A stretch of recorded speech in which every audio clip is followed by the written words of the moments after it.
To your point, though, is you talk about the training. What does training lead to? Training leads to confidence. Yes. Right. And so to your point is what are you doing to build that confidence to say, hey, I can make a legitimate impact in whatever scenario you can paint right now, right? Are you physically fit, right? Are you physically capable of helping other people? Because not everybody is. That's right. I mean, think about if you're not in the greatest shape, are you able to walk up 30 flights of stairs to help people? Right. No. I mean, that's just, so one is, are you physically able to do it? Are you confident enough to say, hey, my body is going to hold up in a high adrenaline, high emotional situation? And I think that's one. And then two is, I think just running through scenarios. And you mentioned, okay, look, worst case scenario, like we've got a lot of things in the country. I think the doomsday preppers are probably at an all-time high right now in the country, just because people are like, what happens? What happens if it hits the fan? What happens if China decides to call on our debt and invade? What if Russia has been planning something? What if what if? But like, if you're running through scenarios, what am I going to do? If you haven't thought through scenarios and it's a completely abstract thought, you're just going to be like, whoa. Yeah. And then you freeze. Yeah. But if you've at least thought through it, prepared, it's like in your family.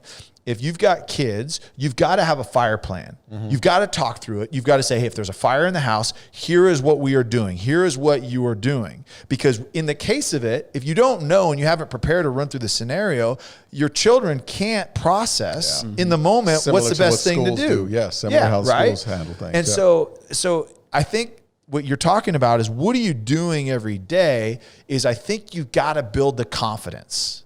You've got to build the confidence to say, hey, look, in a dangerous situation or scenario or life-threatening or pivotal moment, am I confident to take the steps necessary to save myself, to save my family, to save my loved ones? I think that part of the conversation being is, as civilians, just regular civilians, like what we do every day.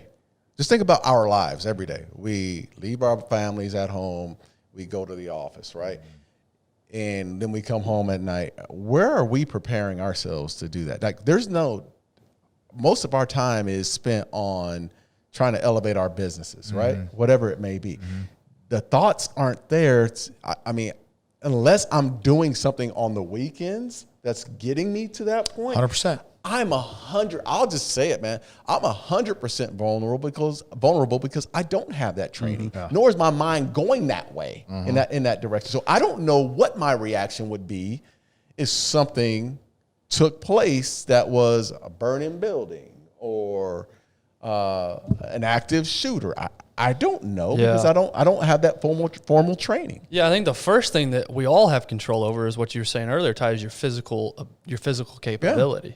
But maybe you're not going to train, gun shooting and jiu-jitsu, but at the very least you're getting to the gym 3-4 days a week and you're taking care of your physical That's fine. Fit body. You can be as physically fit as you want to, but there's a certain thing within the mind that has to trigger to take you there. I get it, but would you say that a physically fit person has more of a chance? Oh, it has more of a chance, but than an unfit person. But a physically fit person doesn't say, okay, like how many physically fit people have you said, looked at and said, damn, looks like Tarzan but plays like Jane. Yeah, can't get through themselves, right? And I get it. You have to be physically fit to actually take the action on, right? But it's a mental thing. It's mentally.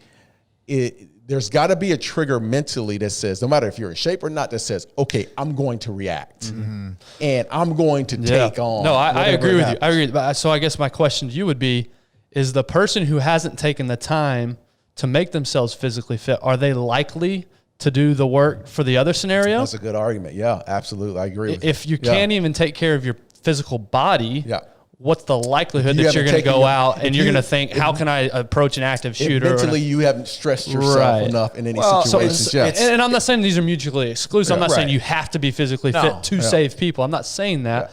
But I would say if you've taken the time to care about your body and become fit, you're more apt to think, okay, now what's the next thing I can conquer?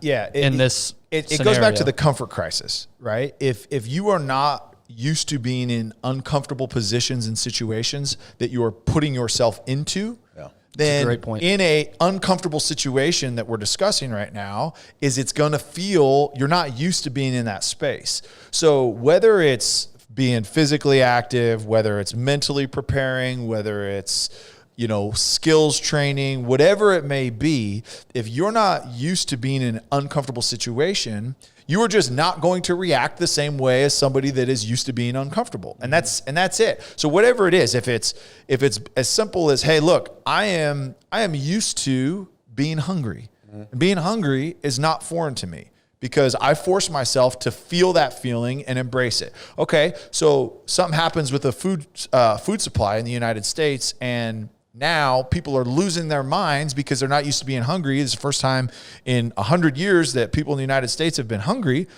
Then are you going to be able to react well in that situation or not because you're not conditioned to it?